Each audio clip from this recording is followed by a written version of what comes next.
ये आप पहन दे।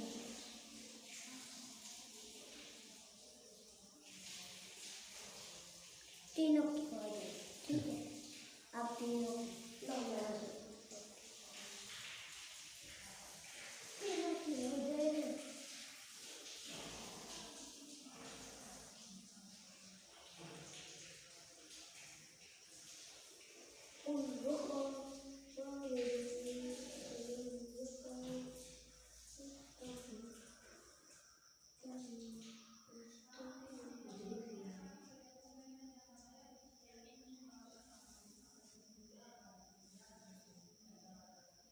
फिर कल कॉलेज करा देगा, फिर क्या करेगी?